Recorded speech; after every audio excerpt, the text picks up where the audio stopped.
Greetings and welcome back to Big Bacon's Collection. I'm your host, Big Bacon. This morning we're going to be looking at the G.I. Joe Classified Scrap Iron and Anti-Armor Drone. The latest PulseCon, they gave us digital renders for Metalhead, and that reminded me just how far behind I am on some of my Joes. In fact, I still have figures from the Stalker wave I haven't reviewed yet. But one of my bacon bits, I gave permission to pick out my figures for this week, and I think she did pretty good. So as always, we're going to look at the packaging, we're going to bust it open, we're going to look at the accessories, look at the figure, check the articulation, and get them up on the shelf. So on the top of the package here, we've got G.I. Joe Classified Series. This side, we've got the new, not a foul card. This side, we've got a nice artistic representation of scrap iron. Number 74 in the line. Front of the box, we've got the nice sized digital render of the figure and the accessory with a lovely Easter egg filled backdrop. Over here we've got the artistic render again and the full loadout. So a lot of blast effects, some missiles, helmet, sidearm, controller.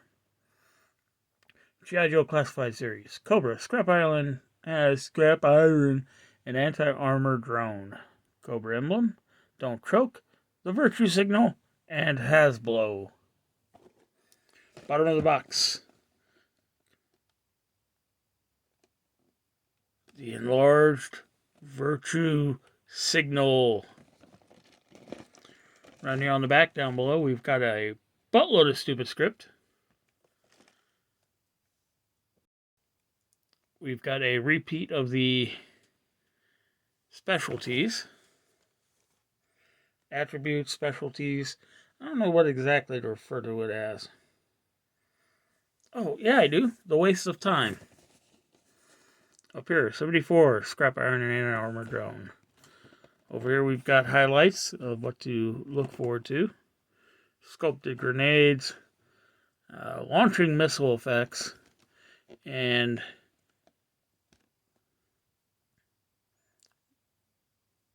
Rocky Road.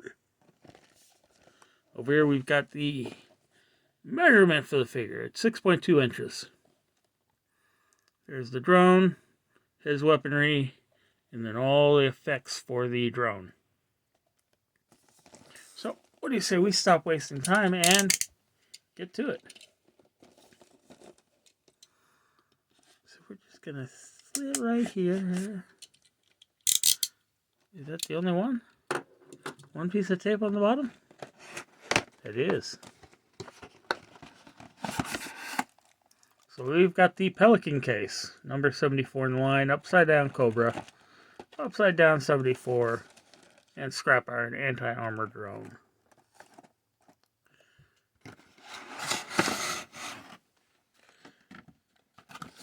And then the big boys themselves. You know, you see the pictures and you see other people's reviews, and you don't realize just how big this drone really is. Not until it's sitting in front of your camera. So, let's open this thing up.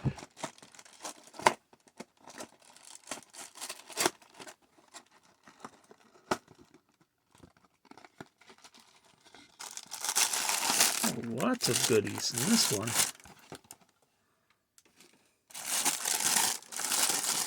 Okay, so this one's already tearing, so once again, I did not realize just how big these effects were.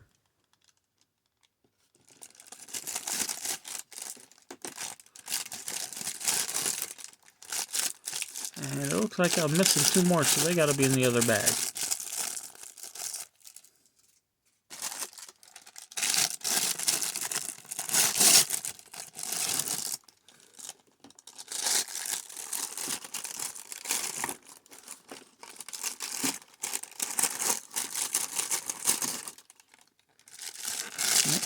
and that's everything.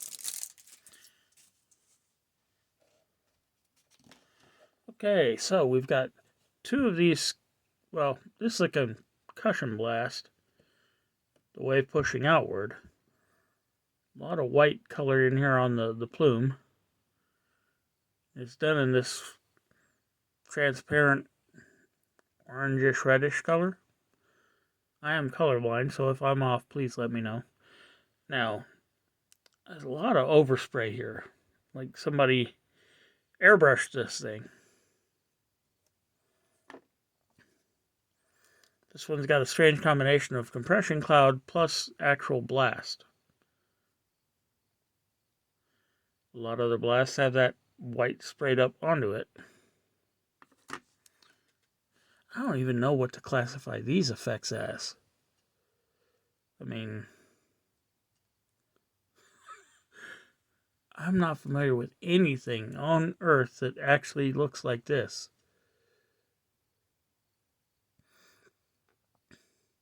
I mean, is it impact effects? Is it because with the way it's deflecting, the blast should be coming this way and causing this effect. But this big spike in the middle with the curl around it, I have no clue.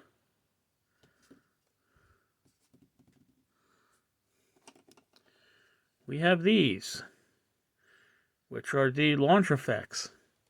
This end plugs into the drone. And on the other end, we plug the missile. There are two of those, and they're in various sizes. And crooked as hell. We've got the missiles. Laser guided.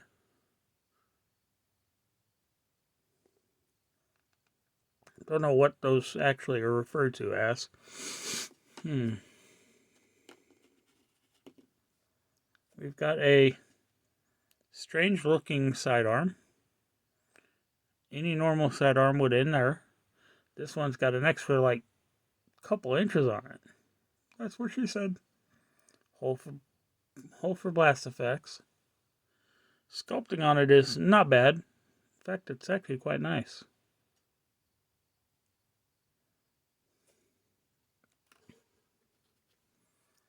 We have the remote for controlling the drone. Very important. So, yep, joysticks, antenna, a red LED screen, buttons. Oh, it's one of those things where when the battery dies, you have to unscrew it. Oh, poor scrap iron. Last thing you want to do in the battlefield is mess with a screwdriver. And we have his helmet. Beautiful job sculpting. A little bit of paint there on the ear holes.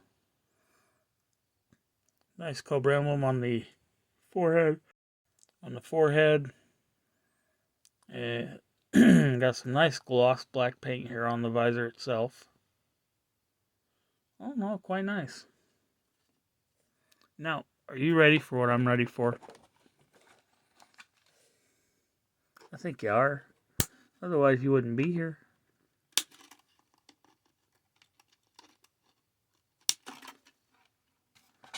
Okay, part number 1 is out.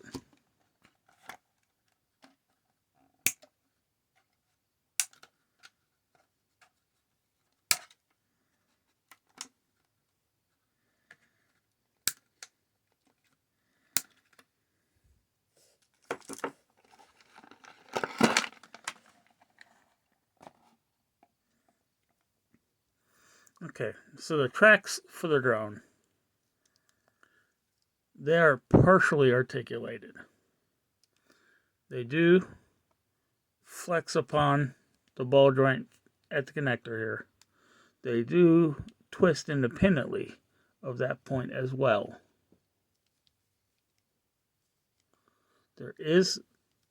These are non-rolling, functional. We've got some lovely sculpt to this thing, very mechanical based. Some paint highlights on the hubs and the treads. And a big old ball joint here on the top. The top portion has some great sculpting and paint effects. A couple lights, Cobra emblem, cooling grill, or exhaust. I don't know.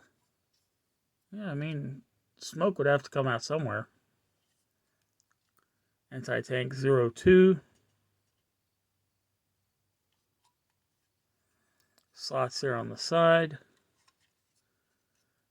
Laser guidance system here on the front. Piezoelectric.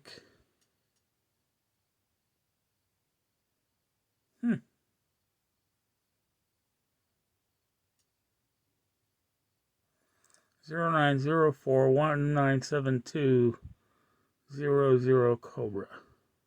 9/4 of 1972. I don't know the significance of that date, but I guarantee you they've hidden some significance in it. So, let's look at the package and figure out which way this goes. Okay, so the red lights on the treads look forward. And the top of the thing just pops right on there.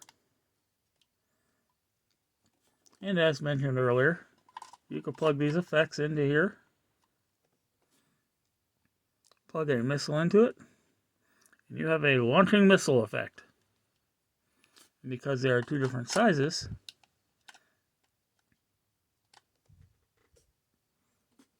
you can launch both missiles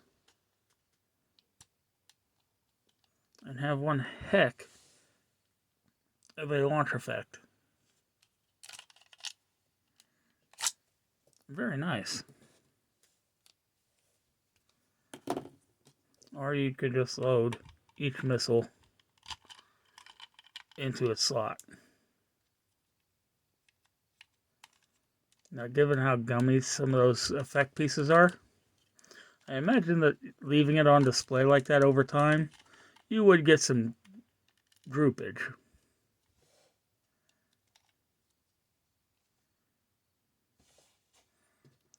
Alright, Scrappy Boy. You're just a scrappy boy. Scrappy boy.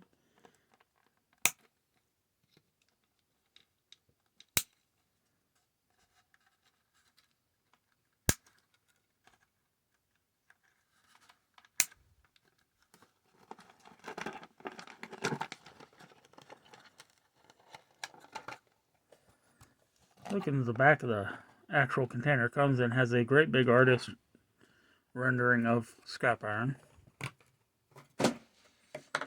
So looking at the figure, Baby Ruth, he's got a very nice, very high and tight, clean shaven around the sides, beautiful sculpting of the face in general. But then on top of that, you've got all this scarring. This eye is virtually dead. This one's painted in quite well. And look at all that. Whew. So he's got a blue undersuit. Cobra emblem on this shoulder. Nothing on this one. Some dark reinforced elbows. Black gloves. Red vest. It is a separate piece. Fairly soft. Beautiful black accenting along the sides, the pouches, the grenades, the shoulder pads. Got some metallic paint here on the buckles. Same with the connection points back here. Belt is another separate piece. Also done in red. Comes all the way around, has black painting along the sides. The buckles here and on the thighs is that metallic color again. This side has nothing. This side has a drop-down holster, black knee pads, black boots, red strapping over the top. Articulation-wise, head is on a ball joint, neck is on a ball joint, but the neck is really restricted in movement. So looking up, that's all the better you get, is eye level. But looking down, you get a little bit of down. Got some good tilt to it. Rotation. Arm hinges up to just below 90. We'll rotate all the way around. Bicep cuff rotation. Double jointed pinless elbow comes up quite nicely. Hand rotates. Horizontal hinging on the left hand on our trigger finger, and yeah, we got vertical hinging on the right hand. We've got a waist ball joint, allows for that much forward, that much back, some tilt, and rotation. Now I cannot tell if there's a ab crunch under there as well, because, you know, overlays. Kicking out, legs will kick out. Ooh, very nicely. Coming forward, done well. Very smooth movement on these hips. Nope, not flimsy. Double jointed. Okay, let's try this again from the top. Okay, this bottom hinge doesn't want to articulate at all. And I'm not going to force it too much. What about this side? Oh God, this side doesn't even want to move at all.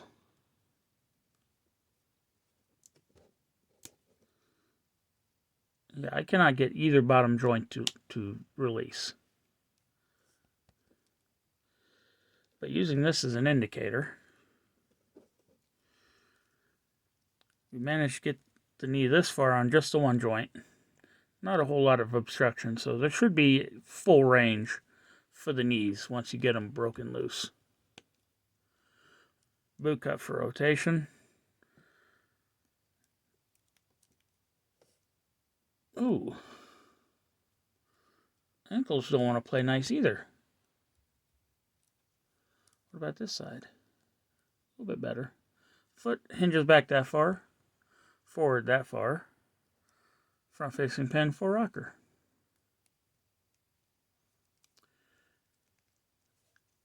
Now the pistol will go into the hand quite easily.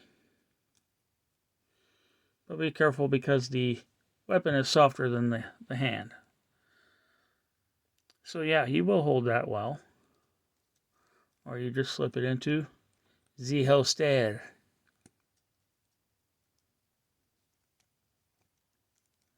I did forget to check one other thing. And those are stiff too. There are butterfly joints present.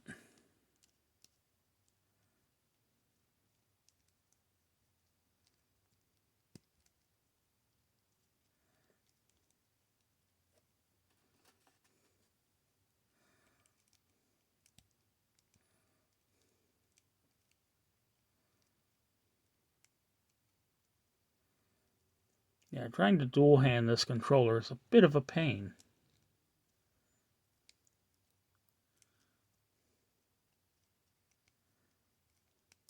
In fact, I got him all twisted trying to... missed articulation. There is a side cut for rotation underneath the straps.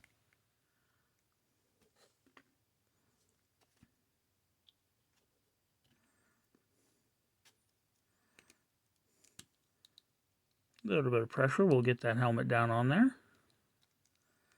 But then you got to play with it to get it straight because it's kind of loose on there. And there we have them. So what do you say we take a moment and get him up on the shelf.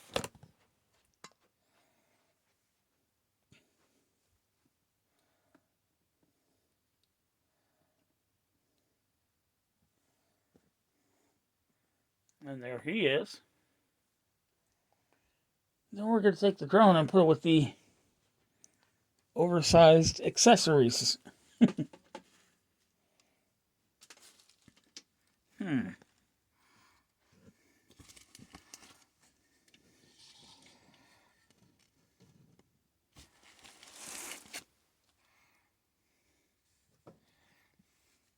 And there you have it. Once again, be sure to like, comment, share, subscribe, hit that notification bell, and I'll see y'all next time.